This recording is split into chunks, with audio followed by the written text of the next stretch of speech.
मेरी फसल मेरा ब्यौरा इन दिनों किसानों के लिए परेशानी का सबब बन चुका है, जिसकी वजह से किसानों की पेमेंट नहीं हो पा रही है। क्या है पूरा माजरा, देखिए इस रिपोर्ट में।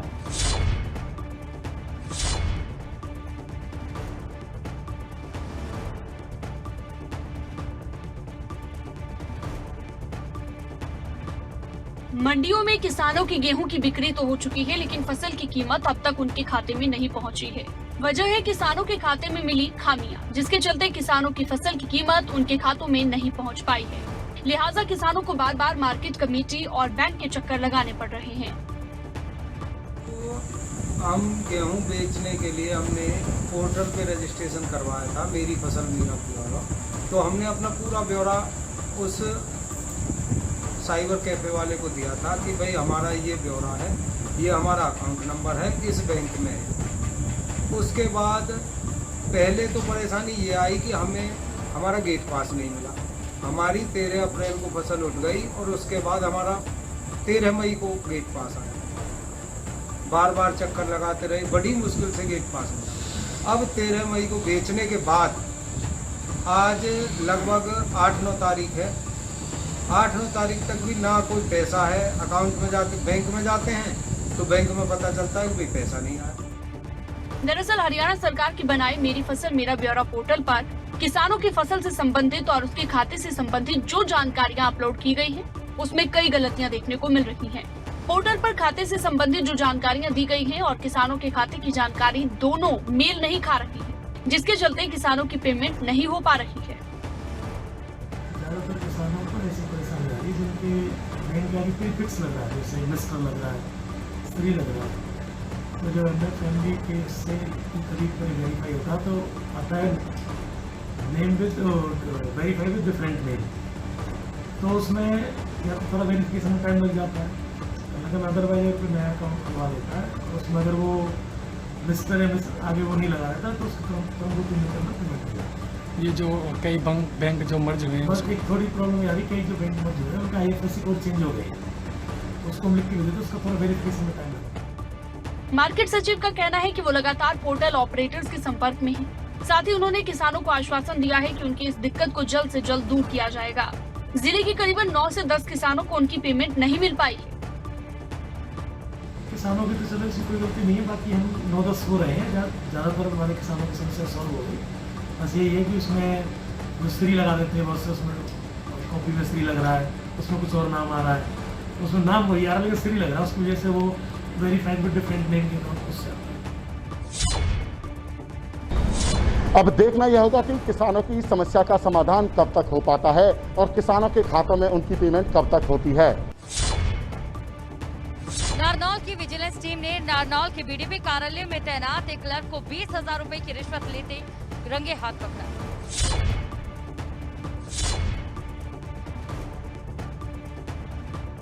रिश्वत जो सरकारी सिस्टम की नींव को अंदर ही अंदर खोखला कर देती है।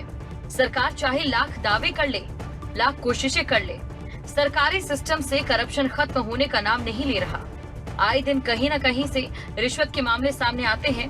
ताजा मामला नारनौल से सामने आया, जहां विजिलेंस की टीम ने एक क्लर्क को 20,000 रुपए की रिश्वत लेते हुए रंगे हाथों धर दबोचा। मेरा भाई का नाम लाल डोरा में निकल्ला का नाम कर दिया था। 135 नंबर 135 में मेरा नाम था और 129 में मेरा नाम काट दिया।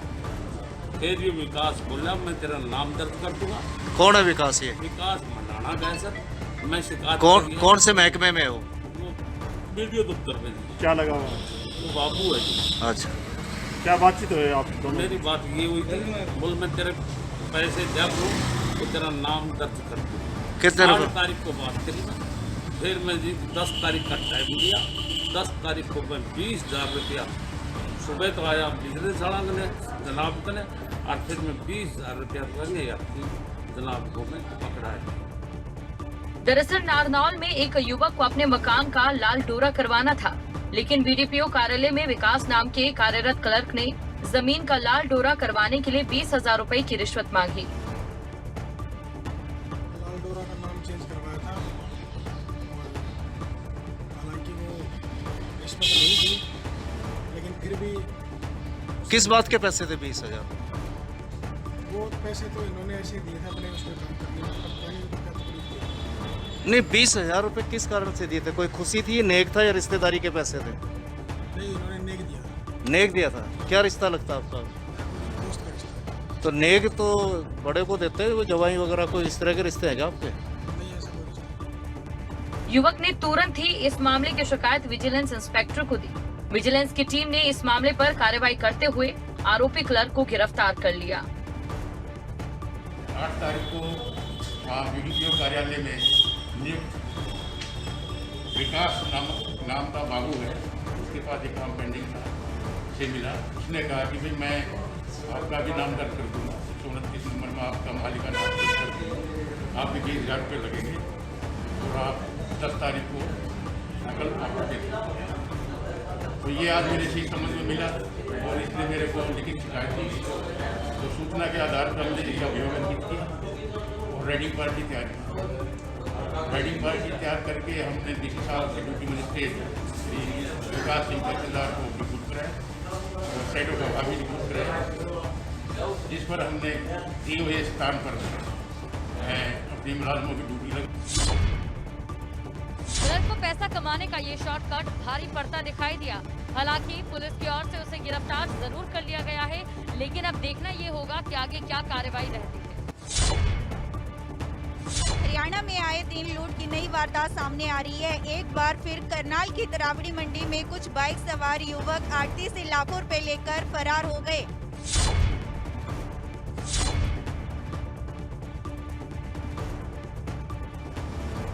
करनाल में इन दिनों अपराधियों के हौसले दिनों दिन बुलंद होते जा रहे हैं। इन अपराधियों को ना तो कानून का डर है और ना ही जेल की चारदीवारी में कैद होने का। करनाल से एक वारदात सामने आई, जहां बाइक सवार 2 युवक लूट की वारदात को बड़ी आसानी से अंजाम देकर फरार हो गए। लुटेरों ने आड़ती से 3.5 लाख रुपए की लूट की वारदात को अंजाम दिया। लेके आया हूँ, गाड़ी खोलने लगा हूँ, बैग हाथ में था, वो अपना बैग खोस के दूसरा बंदा बाइक पे आया, उसके पीछे बाइक लेके भाग गए तुरंत। 2 लोग थे, एक ने पैसे खोसे हैं, दूसरे बाइक स्टार्ट करी हुई थी, बैठ के सीधे फरार हो गया। तो सुना आपने कितनी आसानी से इन लुटेरों ने लूट की इस वारदात को अंजाम दिया। लूट की इस वारदात के बाद करनाल की मंडी में दहशत का माहौल बना हुआ है। अब हम चाहते हैं हमारे पैसे दिलाए जाए और पुलिस का यहाँ आगे से भी यहाँ कोई सिस्टम ऐसा होना चाहिए, कोई प्रशासन का कोई गश्त हो, सवेरे दिन दहाड़े पैसे लूट के कोई ले जाए।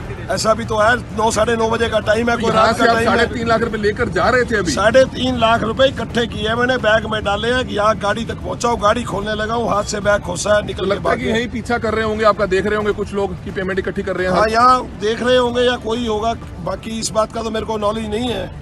बाकी मैं गाड़ी के पास पहुँचा हूँ, बस उन्होंने देखा है, उन्होंने चपट्टा मारा है खोस के और भाग गए हैं। हालांकि पूरे मामले पर पुलिस का कहना है कि मामला दर्ज कर लिया गया है और कार्रवाई शुरू कर दी गई है। जल्द ही लुटेरों को गिरफ्तार कर लिया जाएगा। तो पुलिस गई है वहाँ पे, उन्होंने बताया था कि वो अपनी पैसे से ग्राहक इकट्ठी करने आते हैं। सब्जी मंडी के वो है व्यापारी हैं, आड़ती हैं, वो हर वीरवार को वहाँ पे आते हैं सब्जी मंडी में। उन्होंने बताया कि जैसे वो अपनी ग्राहक इकट्ठी करके वो जाने लगे थे तो 2 लड़के आए, उन्होंने उनके सीना जब्ती की और उनके पैसे लेके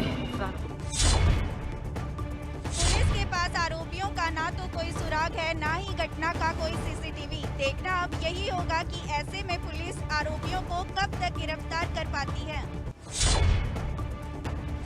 गुरुग्राम पुलिस ने पिछले 1 महीने में शराब तस्करों के खिलाफ कार्रवाई करते हुए 10,000 शराब की बोतलें बरामद की हैं। कोरोना से बचने के लिए हरियाणा में सुरक्षित हरियाणा लॉकडाउन का ऐलान हुआ, तो इस बीच शराब तस्करी का खेल एक बार फिर से शुरू हो गया। जहां एक तरफ सुरक्षित हरियाणा लॉकडाउन के तहत शहर की सड़कें सूनी हुई, तो कुछ लोग इस सूनेपन का फायदा उठाकर शराब की तस्करी को अंजाम देने लगे।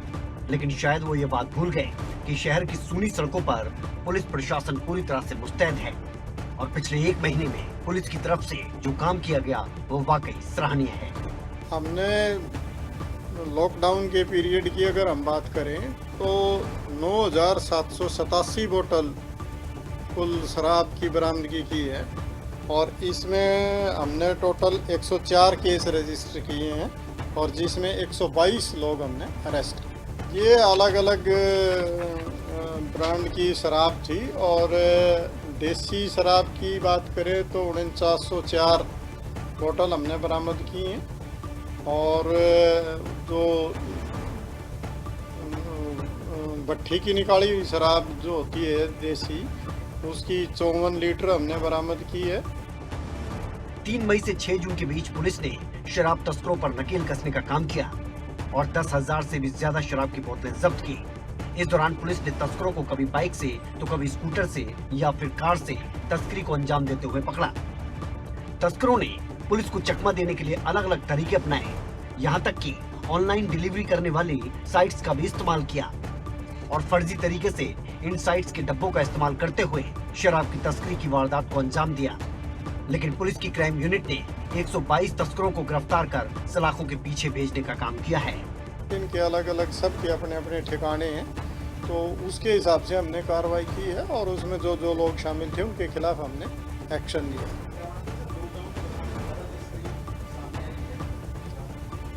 लॉकडाउन में क्योंकि ठेके बंद थे तो लोगों ने कोशिश की थी इस तरह के में शामिल होने की, तो जिनके खिलाफ हमने मजबूती से कार्रवाई की और उसको रोक पाने में हम सफल रहे।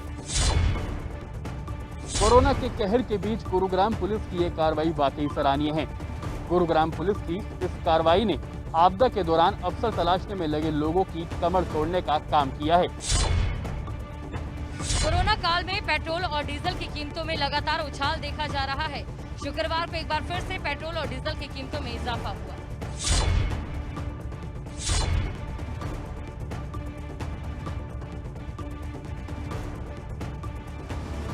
पेट्रोल और डीजल की कीमतों ने आम लोगों की परेशानियों को बढ़ाकर रख दिया है। आए दिन तेल की कीमतों में बढ़ोतरी दर्ज की जा रही है, जिससे जनता की परेशानियां और ज्यादा बढ़ जाती है। हम जैसे बंदों के तो बहुत फर्क पड़ता है जी। प्राइवेट कम काम करने वाले हैं, सारे दिन व्हीकल में रहते हैं और पेट्रोल के दाम ऐसे बढ़ रहे हैं, बहुत फर्क पड़ता है जी इस पे। कितना पहले तेल डलवाते थे, अब कितना डलवाते हैं? या जितना पहले 400 रुपये का डलाता था तो 2 हफ्ते के करीब निकल जाता था, अब तो बस 8-9 दिन के करीब ही निकलता है जी। फ़र्क तो पड़ता है जी। 4-5 दिन में भी जो 1 महीने में मेरे 800 रुपये लगता था, अब 1200-1300 रुपये लगते हैं जी। क्या आपको लगता है जी सरकार को दाम कम करने चाहिए?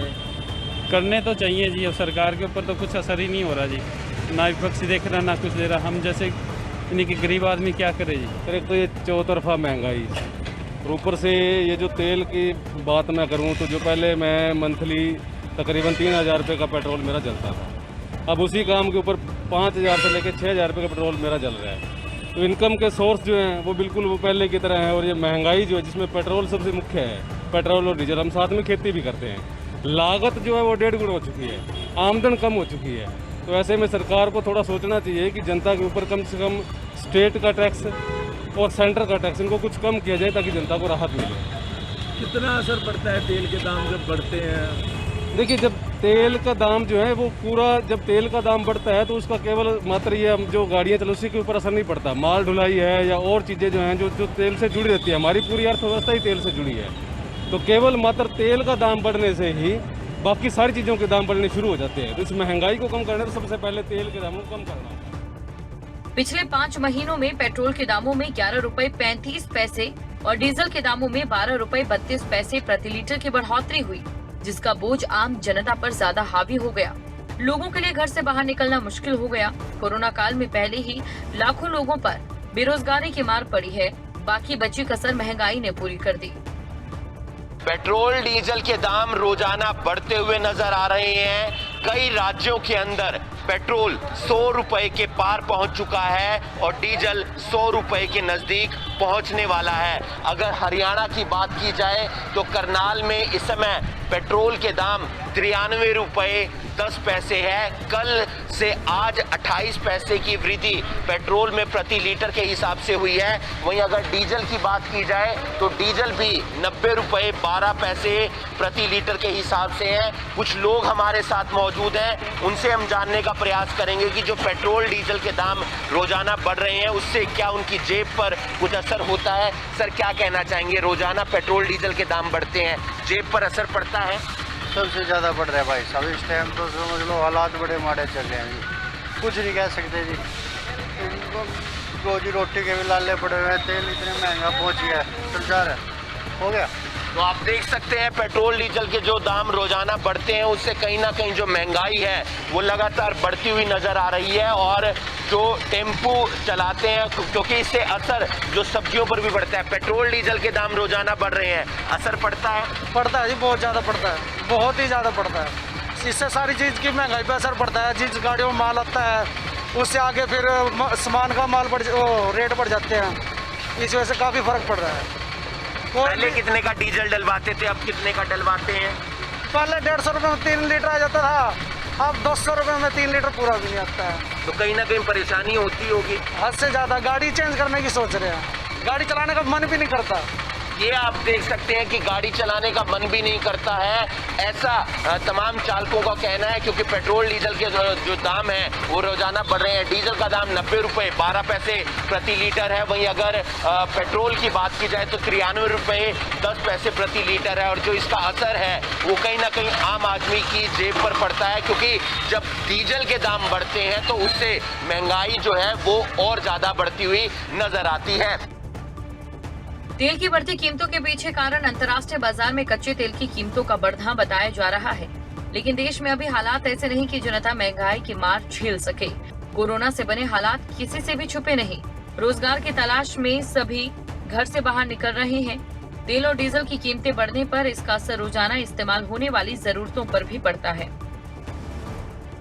सस्ता होना चाहिए, तेल सस्ता होना चाहिए, सरकार को खुद सोचना चाहिए, तेल सस्ता हो भाई, उससे सारे काम चलेंगे, पब्लिक के भी काम चलेंगे। फिर ट्रांसपोर्ट है, ट्रांसपोर्ट की घटेगा रेट भी, इस पर रेट घटेंगे तो इससे बहुत फर्क पड़ेगा। महंगाई पर भी असर पड़ रहा है इससे? हाँ, महंगाई पर सारा असर इसी से पड़ रहा है। महंगाई बहुत ज़्यादा बढ़ रही है, फिर तेल की कीमत इतनी बढ़ी हुई है, आसमान छू रही है, इससे साग पे, सब्जी पे, ट्रांसपोर्टर पे, सब पे असर पड़ता है। महंगाई का हुआ है, पब्लिक की कमाई है नहीं, बेरोजगार लोग हो रहे हैं। क्या होना चाहिए? क्या होना चाहिए? तेल सस्ता होना चाहिए, तेल सस्ता होना चाहिए, सरकार को खुद सोचना चाहिए, तेल सस्ता हो भाई, उससे सारे काम चलेंगे, पब्लिक के भी काम चलेंगे। फिर ट्रांसपोर्ट है, ट्रांसपोर्ट की घटेगा रेट भी, इस पर रेट घटेंगे तो इससे बहुत फर्क पड़ेगा। पेट्रोल डीजल की बढ़ती कीमतों के कारण अब लोगों को घर से बाहर निकलने में भी सोचना पड़ रहा है। कोरोना काल में महंगाई लगातार बढ़ती जा रही है, ऐसे में जरूरत है कि सरकार आम जनता के ऊपर से महंगाई के बोझ कम करने को लेकर कोई ठोस कदम उठाए। तेल की बढ़ती कीमतों को लेकर कांग्रेस की तरफ से विरोध प्रदर्शन किया जा रहा है। कांग्रेस के जिला स्तरीय नेता यहां पर पहुंचे हैं। पेट्रोल पंप है और पेट्रोल पंप के बाहर तमाम कांग्रेस नेता हैं वो यहां पर पहुंचे हैं, उनकी तरफ से विरोध किया जा रहा है। इस तरह के विरोध प्रदर्शन प्रदेश के कई इलाकों में हो रहे हैं और कारण ये है कि पेट्रोल और डीजल के दाम निरंतर बढ़ रहे हैं। उस वजह से कांग्रेस के ये नेता जो हैं उनकी तरफ से विरोध किया जा रहा है। तस्वीरें आप देख रहे हैं, पूर्व विधायक, पूर्व सांसद और तमाम जो जिला स्तर के नेता हैं उनकी तरफ से विरोध प्रदर्शन किया जा रहा है। सरकार के खिलाफ नारेबाजी की जा रही है। नेताओं का कहना है कि सरकार को पेट्रोल डीजल के दाम कम करने चाहिए। अगर पेट्रोल डीजल के दाम कम नहीं होते तो इसी तरह से विरोध प्रदर्शन करते रहेंगे।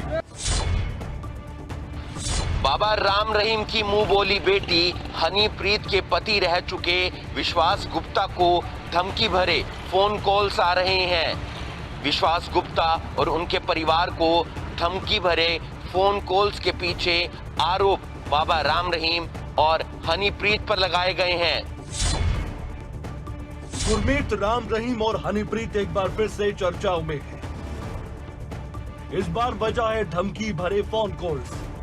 शिकायत है उसी परिवार की जिसने राम रहीम और हनीप्रीत के बीच का सारा कच्चा चिट्ठा पूरे देश के सामने लाकर रख दिया था। हम बात कर रहे हैं गुप्ता परिवार की। राम रहीम का पूरा सच सामने लाने में गुप्ता परिवार ने अहम योगदान दिया था, लेकिन आज ये परिवार डर के साए में जीने को मजबूर है। गुप्ता परिवार को धमकी भरे फोन कॉल्स आ रहे हैं। परिवार को जान से मारने की धमकी दी जा रही है। हनीप्रीत के पति रह चुके विश्वास गुप्ता ने धमकी भरे फोन के लिए राम रहीम और हनीप्रीत को दोषी ठहराया। मैंने उनके रिश्तों को तार तार करा। कौन कह देगा कि भी आप समझदार हैं जी, ओन लड़की, कोई भी लड़की हो, हनीप्रीत को छोड़ो आप, कोई भी लड़की हो, चाहे उसकी कोई आदमी कैसे भी कह दे, तो वो उसको क्या अंदर नफरत नहीं रखेगी। और जिसके पास पावर हो फिर तो बात ही कुछ हो। एक आम लड़की और हनीप्रीत में तो फ़र्क है।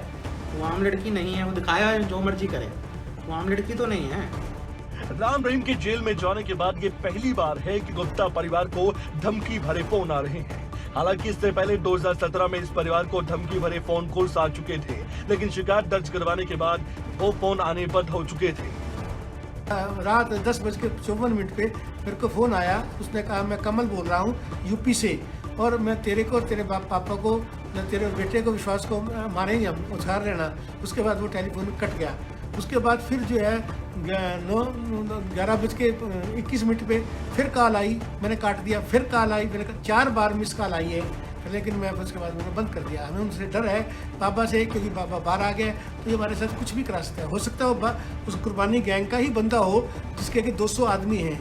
अगर ये पुलिस एक्शन ले और वो बंदा पकड़ा जाए। हाल ही में राम रहीम अपने इलाज के लिए मेदांता अस्पताल में दाखिल हुआ था। ऐसे में गुप्ता परिवार का डर और भी ज्यादा बढ़ गया है। हालांकि वीरवार को राम रहीम की जेल वापसी हो चुकी है, लेकिन विश्वास गुप्ता को डर है कि राम रहीम किसी भी हद तक जा सकता है। तो कहूँगा कि भी सुप्रीम कोर्ट को और हाई कोर्ट को कोई ना कोई नॉमिनी प्रोवाइड करें वहाँ पे कि भी क्या हो रहा है, ये सरकार कर क्या रही है, कि दुनिया को मरवाने का ही ठेका है क्या? पूरा बोर्ड बना के उनका चेकअप कराया जाए, पता चल जाए क्या बीमार है। कौन सा टेस्ट नहीं है जो PGI में नहीं है एम्स में? ये तो सब ड्रामेबाजी है। अमीर आदमी के चोचले हैं, राजनीतिक वालों के चोचले हैं, और कोई रोग नहीं। अब मेरे जैसा आम आदमी बीमार होएगा वो तो दुर्दांत में जाएगा नहीं, क्योंकि बिल इतना जाता है। साथ ही विश्वास गुप्ता का ये भी कहना था कि आने वाले चुनावों को लेकर राज्य सरकार राम रहीम को राहत दे रही है।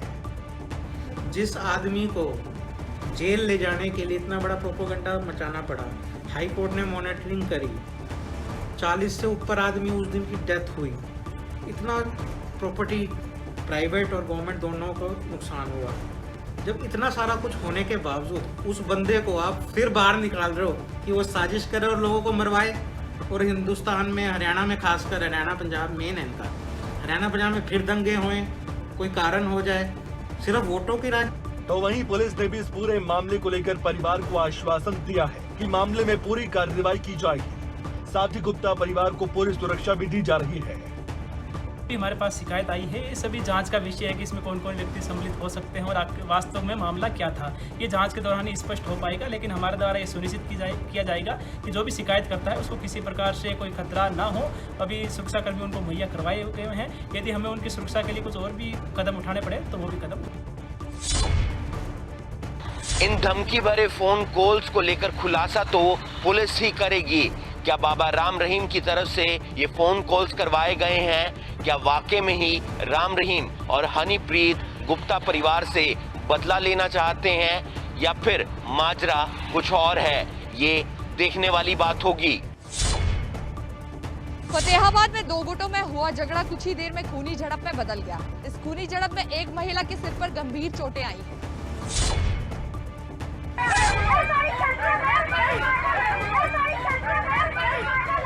आमतौर पर 2 पक्षों के झगड़े में लाठी और डंडे बरसते आपने देखे होंगे, लेकिन फतेहाबाद में हुए झगड़े में लाठी और डंडे रखी बल्कि ईंटें बरसाई गई।